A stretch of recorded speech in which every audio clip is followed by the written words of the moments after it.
Hi, welcome to our first week of professional development. There's going to be two parts to this. We'll dive in this week and then we will finish it up next week. So some of the things that we're going to be looking for are the considerations and understanding that you need to have before you set up a professional development program. And then next week, we're going to look at more of like the practical considerations. How do you set it up? What are your meetings or the work that you're doing with your employees or your mentees going to actually look like? So this week, we're really going to look at what is professional development and what does your understanding of it need to be before you create that type of system for learning within your program. I really like NIAC. Once again, it's a professional organization that we have within early childhood education. And they do an accreditation for us as well.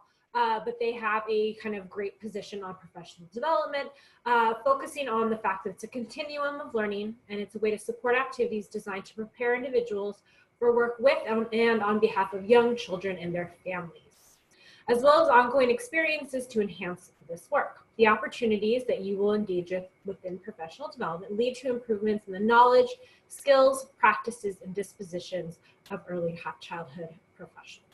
A lot of the work does have to do with the knowledge, skills, and practices. What they mean by dispositions is kind of those characteristics that we've kind of been exploring with things that you would like to see in a learner, somebody who's curious, somebody who's professional, honest, things like that. You can't force anybody to engage in kind of any of that work. It has to be something that they engage in willingly, but we can support them in their knowledge acquisition and their skill ability within the classroom with children and with families. Why should we do it? Why should we kind of have a system? And I definitely think of it as a system. I'm definitely kind of wonky when it comes to management and things like that. Even within my own home, you know, I need systems in order to get things done. So I have ways that I try to prioritize the work that I need to do for all of the colleges that I teach at. There are systems that I have for getting my kids out of the door in the morning. Things that I've done over time for more than 30 days, because we know that you need to do something over and over for at least 30 days to get a habit. And if you engage in these types of things, then it's set up, it's second nature. It's not something that you really have to spend a lot of time and energy getting out. So for example, with just my kids, getting them out the door in the morning, the system that we have is that they have to have all of their school clothes ready on Sunday night. And it used to just be clothes. Now it is underwear, socks, the shoes that they're going to be reading. We have a place for all of their backpacks because working mom getting out the door with 3 kids can be really, really difficult. I've even streamlined it more now. They have somewhat of a dress code at school. So I just buy them the same polo shirts and leggings at Old Navy over and over and over again. Because they like them, they fit well, and then there's not a lot of stress about what they're going to be wearing as well, which I think is why the schools prioritized it, focused on learning and education, and less on what everybody's wearing.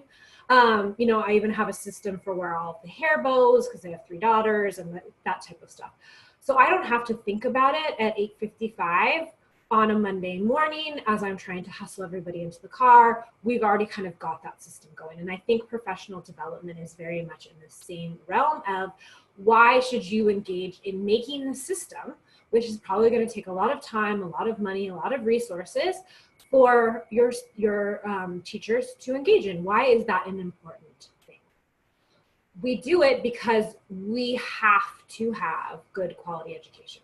Like, if you do not believe in high quality early childhood education, then we're probably having a fundamental mismatch within you taking this class. I think everybody agrees that children should not just be parked in front of movies at 2 years old watching, you know, Ready, Set, Go, or any kind of Nickelodeon things all day long. We want them to be active and active participants in their own education. And that's a hard thing to do. So we have to set up systems of professional development for our teachers so that they can, because they do it every day as teachers, they're the ones that are providing the quality education for young children. Professional development also improves teachers' ability to influence young children and their positive development and learning. So when we look at like ideas of, you'll see a lot of economists having, like, if children attend early childhood education, we spend less on prisons, we spend less on remedial education, we spend less on all of these things throughout our lifespan. So if we're starting from the very beginning and we're supporting our teachers in professional development, then hopefully we can also influence young children's positive and development and learning for all children within our communities. So what does it kind of mean? It's, once again, it's a structured, or a system, I like to call it a system, of teaching and learning experiences that are formalized and designed to support the acquisition of professional knowledge, skills, and dispositions. So once again, this is coming from NIAC. And then it was used within the National Professional Development Center on Inclusion way back about 12 or 13 years ago.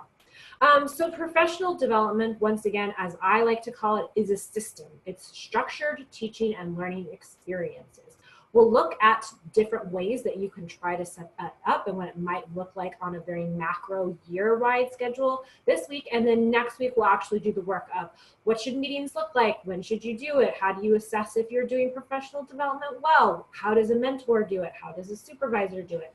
We'll look at some of those more in-depth, detailed things next week. This week is just really about buying into why you should set up a system for professional development. Some of the elements that go into it that, once again, are on a bigger scale would be core competencies for each teacher. So what should everyone know and what should everybody be able to do? So that would be the bare minimum. So if you have a new teacher coming in within a year, maybe we're looking at preschool foundations, maybe we're looking at desired results, maybe we're looking at high scope. Whatever it is that you and your group have decided are the core competencies, then you're going to need to outline those for your teachers. That would, once again, be another policy, a training module, it could even be online. The way that I do these videos is a totally free video that I make with Zoom, which you can download for free, and then YouTube, which is also free. So if you felt that you were engaging and telling people about core competencies all of the time, you could automate that kind of learning that you're giving to other people, and you could set up a free online tutorial like I'm doing, where you go over the basics of your core competencies again. So once you've decided with your group, like the YMCA or Head Start or whatever it is, either somebody's told you from up on high, or you're deciding this with your own group or at your own home where you teach, whatever it is, what those core competencies are.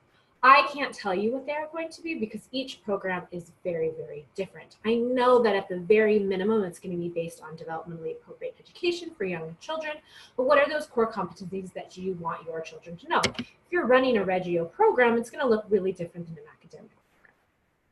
I also like the ideas of levels and ladders. I think it's a good incentive. It's a good reward. It engages people in trying to buy into professional development.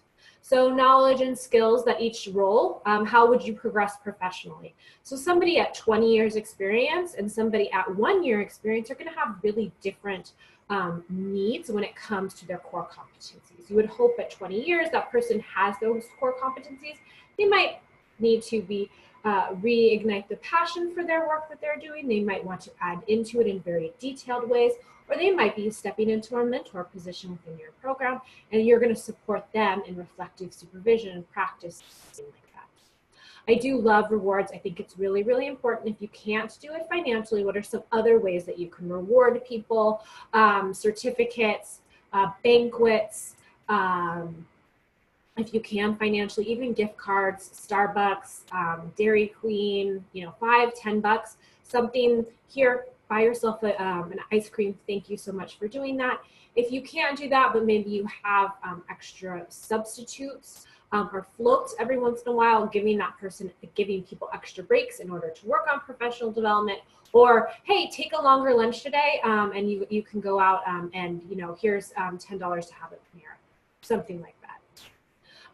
Provision of quality training at all levels as well. So what quality are you looking for somebody who's a new teacher who's involved in survival versus a very established person that you maybe lean on a little bit more? What are the quality trainings that you want at all levels for all of your employees?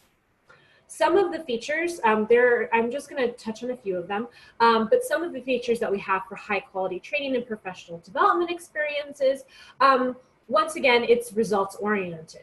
And I know that's kind of a buzzword. What does that actually mean? Well, we want teachers to get better.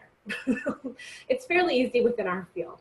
If somebody's struggling in a certain area and they get better, then we have a result. And that's kind of where the iffy middle ground between employee, mentor, and supervisor all kind of come into play. So if your professional development is designed to support teachers and make them better teachers, and you're going to observe them and you're going to assess their progress, then you're definitely a supervisor in this situation.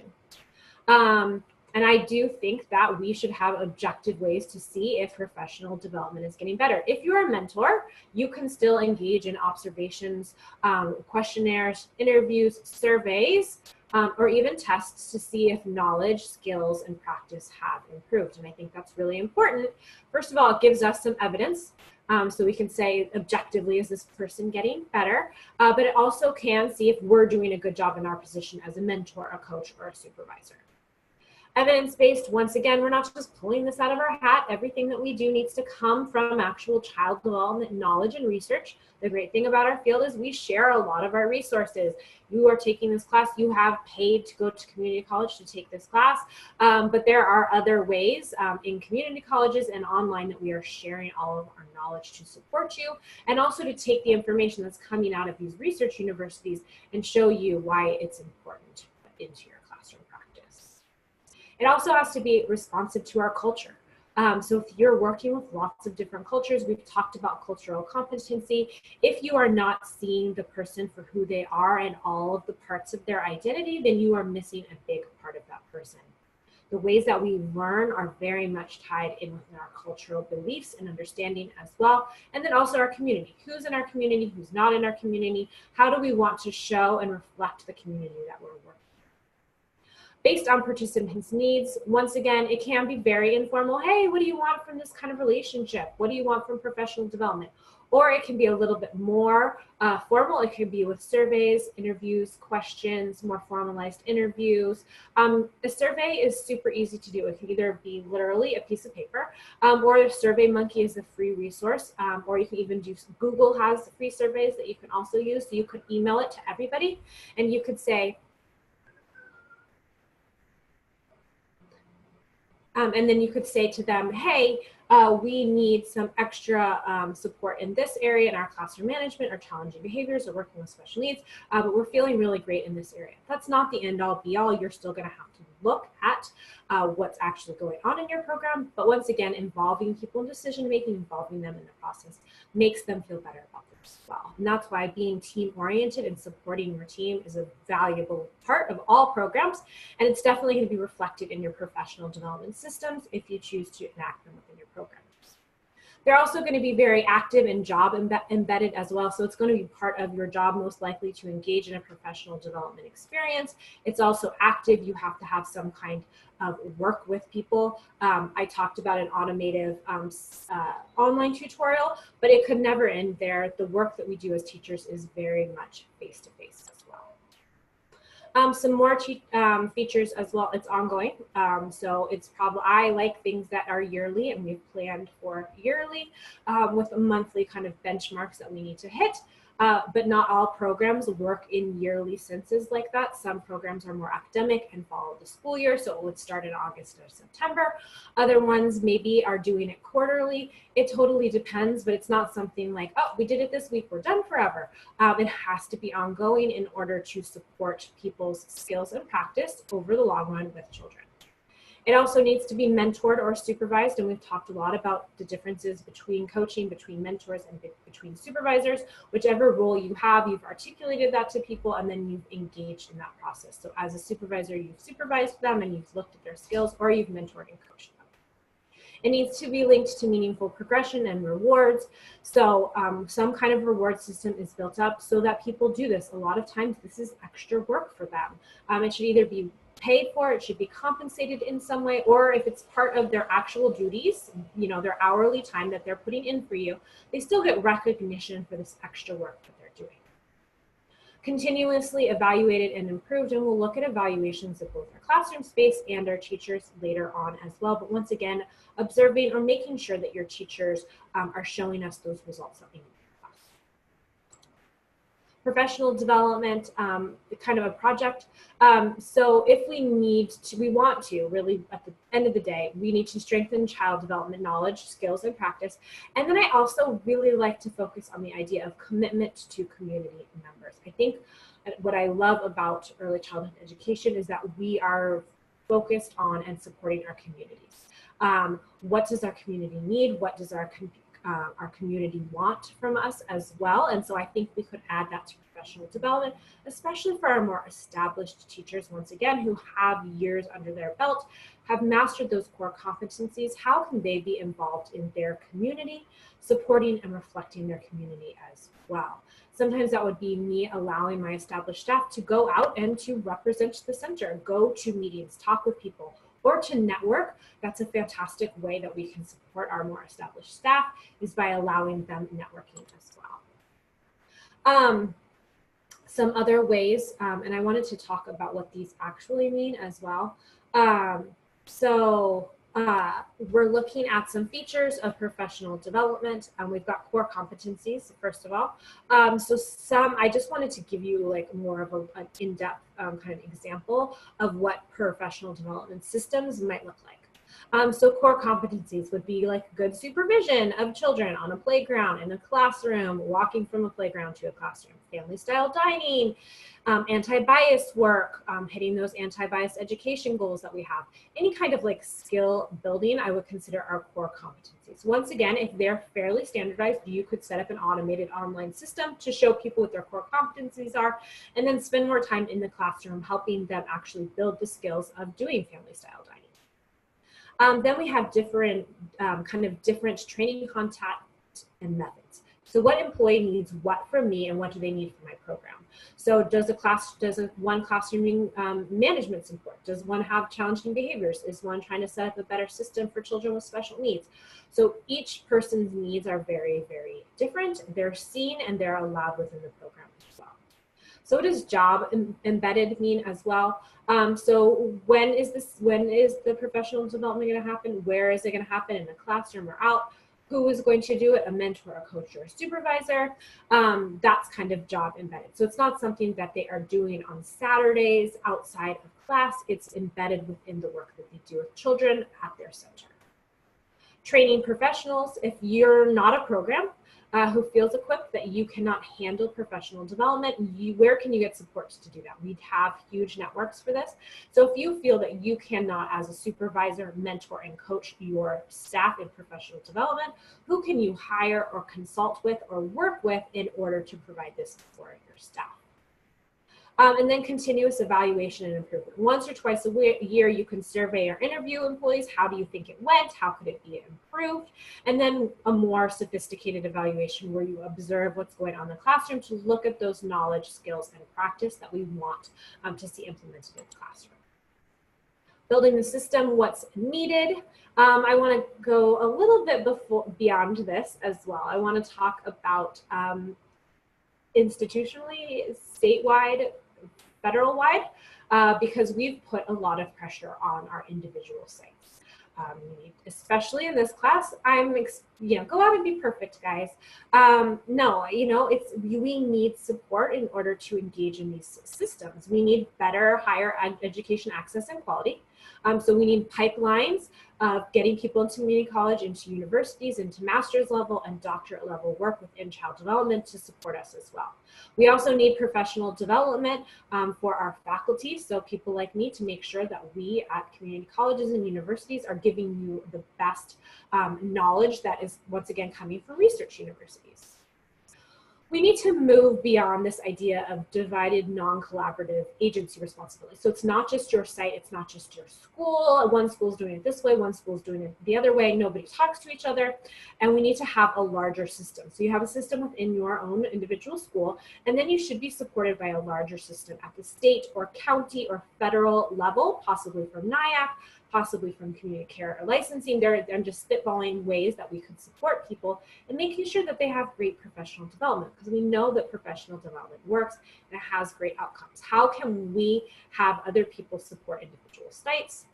But also When we do this, we reduce staff turnover. So when we set up systems of professional development and we are supported by other agencies, then that means that we have some more sustainability as well.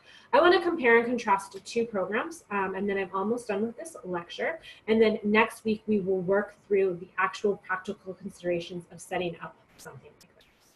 But in program one, we have structured professional development system. So at this program, all employees must engage in professional development, or PD, in some capacity for 24 hours a year. So that's 2 hours a month.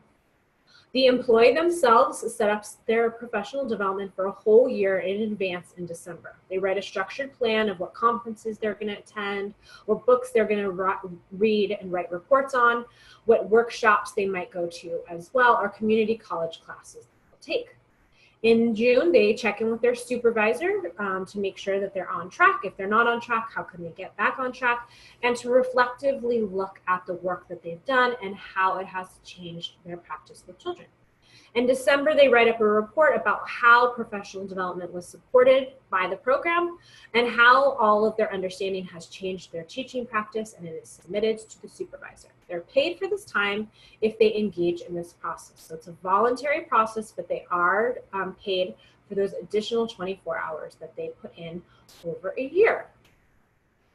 So this is a voluntary process. You'll see that there's not a lot of evaluations, and it's fairly hands-off from an employer. So a supervisor is only probably supporting them in December, where sometimes our centers are lower. We have more time to help people set up professional development, search out workshops, decide what classes they're going to take, books they're going to read, but the supervisor isn't doing it with them. And then in June, the supervisor is making time, setting up time to work with all of their employees. And if you have a gigantic center of 40 to 50 employees, which in this day and age is fairly normal, I've worked in them myself, that is not an insignificant task, but it is supporting it and it is paying for it. So there are some strengths in that it's paid, it's supported, and you get some face-to-face time with your supervisor. There are some downsides as well. There's probably less reflective work, there's less mentoring and coaching work, and there's not an objective sense of how it changed teaching practice or how we can support teaching practice. Program number 2, the professional development, is structured on supporting different levels of trainings. Groups and teams are made out of the people who work there, and they're supported by a mentor who guides them through the process. They meet bi-weekly at nap times or in breaks to collaborate on new teaching practice. Newer teachers are grouped together and mentored through basics of teaching and our core competencies along with classroom management. Established staff might meet less, but attend full-day workshops on new practices, engage in online work about project-based approach, so looking at webinars, or starting a book club. There are opportunities to mix during staff meetings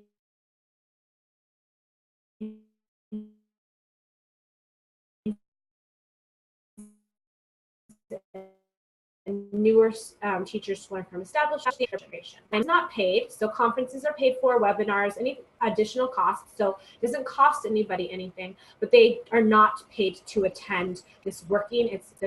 It's part of NAPS, it's part of their shift that they're already doing. So they're being paid in that they are our work, and this is 8 hours. They're not getting a paid incentive or reward to engage in it. At the end, they get a certificate of appreciation, and there's a celebration party in summer for all those who chose to engage in the work. Once again, it's a voluntary process, but it seems to be site-wide. There are different types of groups. They're not by classrooms. They're by level of understanding or maybe passion projects, something like that. There is an attempt to reward people, but it is not financially tied, and there are no observations are not talked about at this as well. So maybe the mentors are doing some in place of observation, but there seems to be no formal evaluation of the process, either with surveys or interviews. So this is just 2 ways. Neither is better or worse than the other. They're coming from 2 different places, but these are ways that you can engage in a system of setting up professional development. Next week, we're going to look at more about what you talk to people about. What you need to do before you have your first meeting. So if you are engaging in a lot of face-to-face professional development with somebody, so probably not that first program that I talked about, but a lot of face-to-face work with people, what would it actually look like? Successful programs need to, though, engage in professional development for staff. We know that this really helps with the knowledge, skills, and practice of our teachers and make sure that they're doing it in our classrooms. And then it's designed as well to support knowledge and continued growth the entire time that you're at a center. And this can be wise systems, and setting up things that can constantly work for you is really, really important. You don't want to make more work for yourself, but you need to set up a system that will help you support others. There are going to be differences in how this process is done. So not each program is going to do it the same way. I do think we need more institutional and statewide and federal support in order to engage in this, but each process is going to be different depending on the needs of the learners and depending on the community and the culture that they're working with. All right, so this is part one. Next week, we will dive more into part two. I will see you guys online.